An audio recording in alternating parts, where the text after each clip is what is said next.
দিনের কথা যায় কি মোটে ভোলা? গর্ভগাথার সেই স্মৃতি আজ হৃদয়ের মাঝে দোলা। ঘরে ঘরে লাগিয়ে আগুন, শত্রু চালায় গুলি, পাখানাদের নিষ্ঠুরতা কেমন করে ভুলি? মায়ের বুকের দুধের শিশু কান্না ভুলে গেল, অনেক শিশু পাখানাদের বুকের আঘাত খেলো। দেশটা যখন বন্দী ছিল শত্রু সেনার মুখে, ঘরে ঘরে দুর্গ গড়ে দেয় বাঙালি রুখে। কাজল মাটির সবুজ ঘাসে রক্ত যখন ঝরে, এই বাংলার বীর জনতা যুদ্ধে নেমে পড়ে।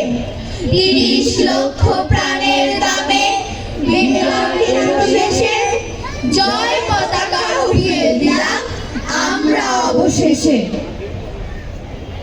ছোট্ট মামা বলল ডেকে, গল্প শুনবি আয়।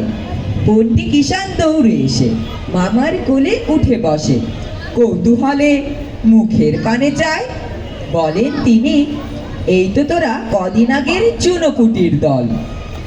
পাকসেনাদের খেদিয়ে দিলাম, তা কি তোদের জানার কথা? বল। উদম গায়ে অস্ত্র হাতে লুকিয়ে গিয়ে ঝোপে, হানাদারের মাথা নিতাম তরবারির এক কোপে। কি যে ভীষণ হায় নাড়া পাক বাহিনীর চেলা, গুলির চোটে উড়ে যেত পড়তো যে লাশ মেলা। লক্ষ্মী ছাড়া মুখ পোড়াদের হটিয়ে দিলাম শেষে, মায়ের কোলে ফিরে এলাম দিগ্বিজয়ীর বেশে।